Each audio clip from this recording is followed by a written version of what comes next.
This year was a very good year for our bird count. The weather cooperated and we had 265 people out combing the streets and forests of Victoria looking for all the birds they could find. We ended up at the end of the day with 144 species of birds, which was the best we've done in several years, but not our record. Our record was 154. And we had the highest number of individual birds that we've counted since 2006, at about 85,000 birds. Our highest ever was around 125,000. So you can see that things have changed. We are at Esquimalt Lagoon, which is one of the best zones in the Victoria Christmas Bird Count Circle for species diversity. Some of the ducks that we've seen here today are the mallards. Everyone's familiar with them with the bright green heads. But we also have American widgeon, otherwise known as bald pate because they have a white stripe down the top of their heads. A common golden eye, where the males have a little dime-shaped circle on the side of their face. And northern pintail, beautiful birds with very long tails, and the males have a chocolate brown head with a white streak up the back.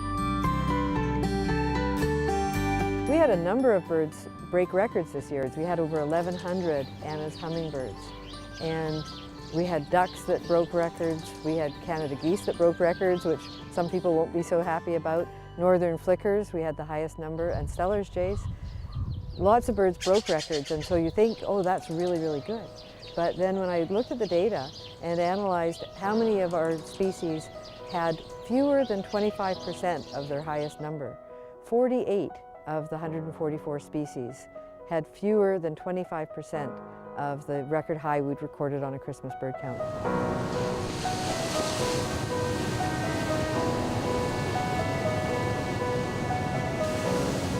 Obviously, things that humans are doing are causing changes that do affect birds. And one of the ones that people don't think about a lot is the loss of insects. All birds, whether they're seed eaters or insect eaters, during certain times of the year rely on insects. If you think of what birds feed their babies, they all feed insects. And the population of insects in the world has declined immensely. We see this affecting birds that are very common to us, like the barn swallow, which is now on the threatened list in Canada. So why are the insects dying? The insects are dying as a result of changing climate and agricultural practices, pesticide use, industrialization, habitat loss, all sorts of things.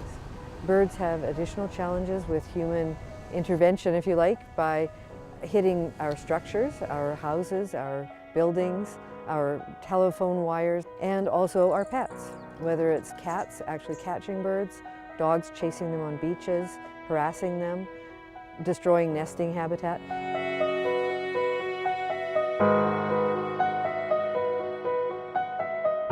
In the Greater Victoria area, we actually have 3 Christmas bird counts. Victoria is the biggest and has been around for the longest time, but we also have one that is the north end of the peninsula, Sydney and South Salt Spring Island.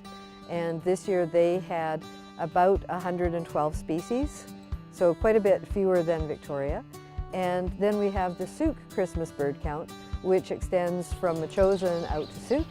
And boy, the weather was horrible. And not surprisingly, they didn't get as many species. They got just over 100 species.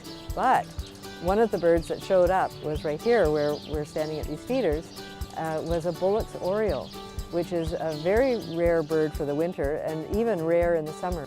Also, the only snowy owl that showed up on a Christmas bird count in the area this year. So that was very cool.